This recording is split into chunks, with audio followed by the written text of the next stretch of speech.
kati ya asilimia kuanzia 55 mpaka 70 kero ni ardhi. Ardhi, ardhi, ardhi, ardhi. Kwa nini ardhi ni kero? La kwanza utasikia double allocation. Tumewezaje kutoa viwanja kwa watu zaidi ya mmoja? Kwa hiyo utasikia hicho ndio chanzo. Chanzo kingine ni wakazi wa asili. Sasa ukienda huko kwenye maeneo hayo ambayo urasimishaji ulifanyika, utasikia sasa mabango wako pale. Eneo la tatu, fidia. Pita tu. Chanzo kingine uvamizi. Yaani wananchi sasa hivi, wananchi wanaanzaga polepole. Kwanza anaweka kibanda kidogo cha makuti, kinakuwa cha bati, anaanza kujenga, wanakaribia. Kwa hiyo nyie mtakapokwenda kutimiza sheria na kutaka kuwatoa watu wamevamia, kuna mambo mengine, mgogoro. Wengine wanasema acheni, wengine waondoke. Kwa hiyo vyanzo hivi mkavidhibiti uvamizi katika maeneo, katika early stage. Kwa hiyo nimebainisha baadhi ya vyanzo vya migogoro ya ardhi. Lakini tunao matatizo kwenye mabaraza ya ardhi. Kuna shida kuwepo na semina, sababu wote tunadili na utatuzi na lengo ni utatuzi. Sasa utatuzi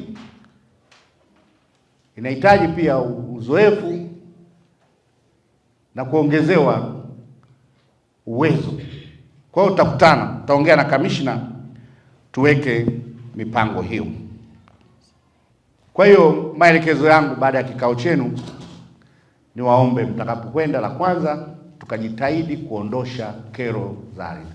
Tuwe wasikivu, tushughulikie katika idara ile. Nimeelekeza kule kwamba mtu katika kila halmashauri atenge siku ya kusikiliza katika halmashauri, na ni siku ya Jumatano, na kwa kufanya hivyo tutaondoa mabango. Lakini lingine, muwe washauri wazuri. Pale mlipo mnamshauri mkurugenzi, na kufanya hivyo mnamshauri mkuu wa wilaya. Nitasikitika sana mtakapoletewa kesi ikaonekana ushauri wako ndio ulikuwa mbovu. Lakini la tatu, miji yetu inakuwa, watu wanaongezeka, mahitaji yanaongezeka. Hakikisheni watu mnaokaa katika mipango miji mnashauri vizuri mabaraza ya madiwani kutenga maeneo ya umma, masoko, shule. Sasa hivi tumeambiwa wafanyabiashara, mamalishe, babalishe, wamachinga. Kwa hiyo nyie ndo mko pale, tumieni taaluma yenu kwa mahitaji halisi tulionao, lakini pia kwa kuangalia kwamba mahitaji yaliyoko mbele yetu ni mengi zaidi. Kuna maeneo ya watu kuzikana katika maeneo hayo.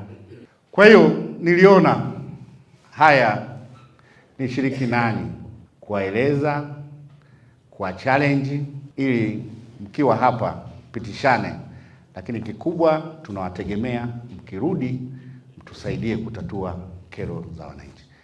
Naomba nichukue nafasi hii kukushukuru kwa kutenga muda mrefu kutokana na ratiba yako ngumu kuja kupata muda wa kuja kuzungumza na sisi. Na sisi tukuahidi, Mheshimiwa Mkuu wa Mkoa, tumeyapokea maelekezo yako na nasaha zako kama kiongozi wetu na mzazi, na tunaahidi tutazifanyia kazi. Asante.